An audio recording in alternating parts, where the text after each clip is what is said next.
Well, hello, good morning and welcome to Camilla and I. I'm Mark Cooper, a wildlife photographer here in the UK, and it's that time of year when the temperature rises we move on to insect photography here in the UK.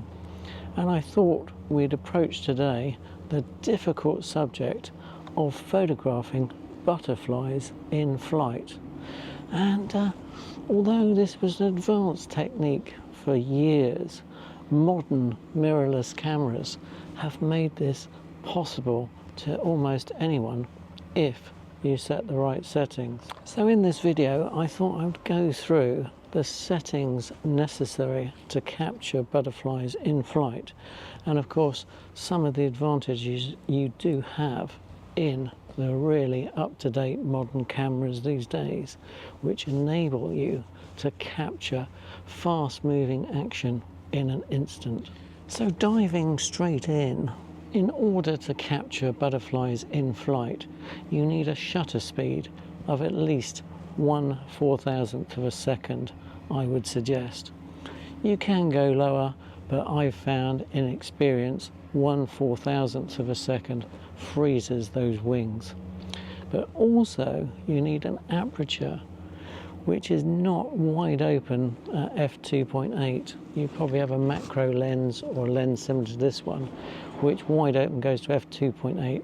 You need f5.6 to f8 in order to capture the depth of those wings in focus as well. You also need every help you can get with the camera's autofocus system.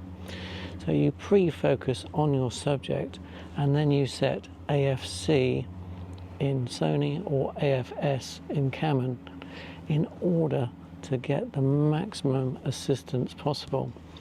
And on the Sony system I set expand flexible spot, expand tracking flexible spot. Got to those levels now. It's absolutely amazing what this camera can stay in focus with. You also need a focal length between 200 and 300 millimeter. So a 70 to 200 or 300 millimeter would cut the mustard, because we're trying to focus on the subject approximately 2 meters away to give us a chance for it to rise into the frame. When you have a white butterfly, for example, against a dark background, you have to set the exposure according to the actual butterfly and not the background. So if it's in bright conditions with a dark background, you may want to come down -1 on the exposure dial, or even to -2. But if it's a dark butterfly, you might actually want to raise the compensation dial to +1 if, for example, it's a meadow brown or a darker butterfly. Whatever you do, you don't want to blow out those highlights on the butterfly. They're very difficult to recover. Although it's perfectly possible to do this technique handheld and with your maximum stability focused in camera, I tend to use a monopod, some sort of device that actually keeps your camera off the ground without you artificially having to suspend it midair. When you're in the field for long periods, this really pays havoc with your back if you're constantly arched over just carrying 3 or 4 pounds of equipment like this. So a monopod is very useful. We have this SpeediGimbal on here, which again just gives us a little bit of support and absolute ease of maneuverability as the butterfly lifts off, for example. So we've just got this easy, smooth action. So it's perfectly possible to use any modern digital camera for butterflies in flight, setting to 1/4000th of a second. But of course on Camilla and I, we're very lucky to have acquired the new Sony A9 III, because there are a couple of features which aid our capture of the subject, and of course the big one is pre-capture. So we can pre-capture up to a second of action before the butterfly takes off, and this is a tremendous feature which we have set on the A9 III. But it's not only possible to catch butterflies in flight just when they're taking off. You can also capture butterflies when they're circling each other, when they're mating. Often you'll get a couple of butterflies fly up in the same focal plane or approximate. With an aperture setting of f5.6 to f8, you've got every chance of capturing both the butterflies in flight, doing a mating flight circle.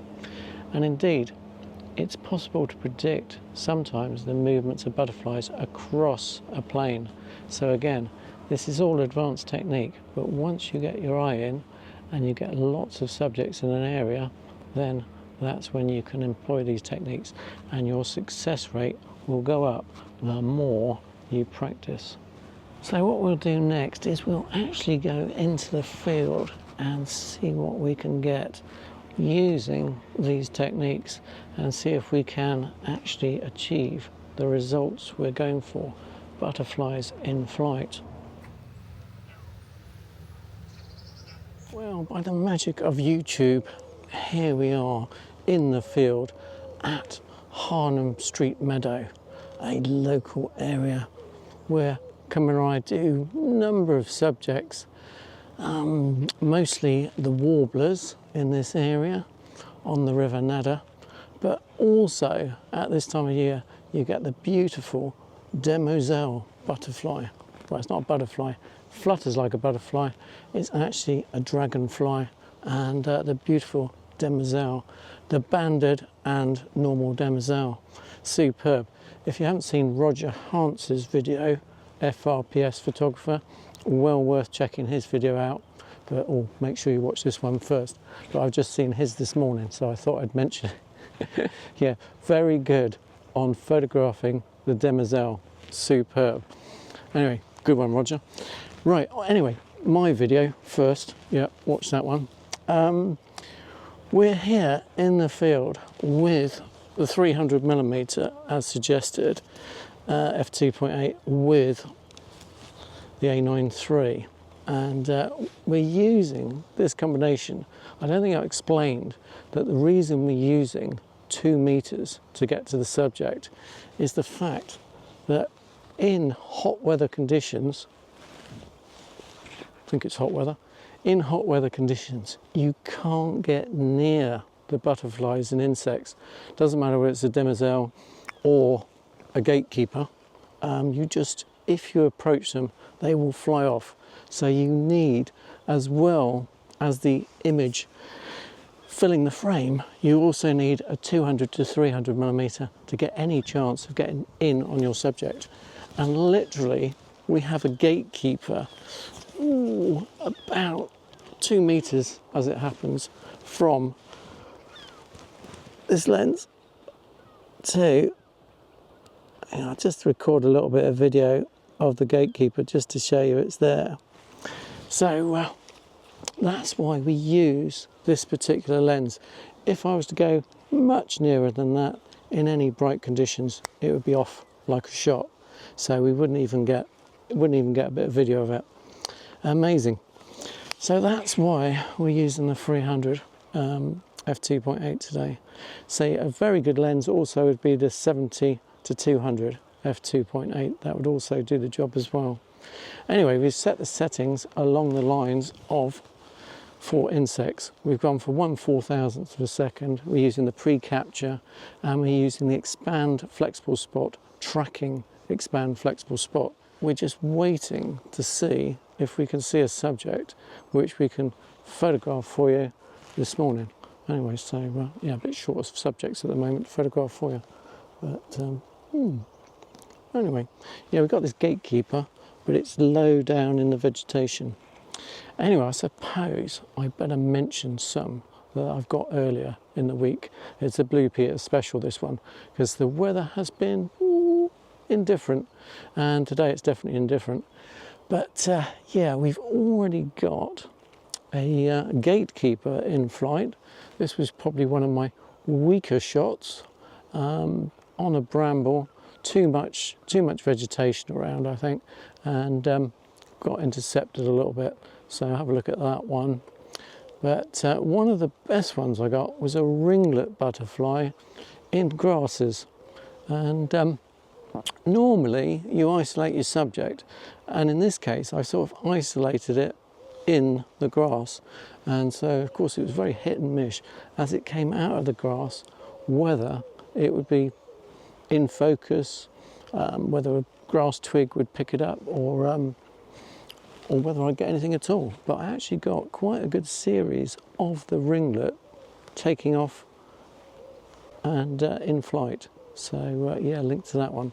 And then at Blackmore Copse, I got a silver washed fritillary, which was basically on the ground on a leaf, and that subsequently flew off.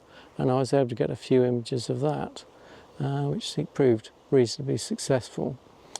And the best subject of all, I think, was the white. It was either common white or a wood white, got a yellow underside, and that took off from a bramble flower, having just fed on the nectar. Superb. They're lovely little flight shots as it leapt off that.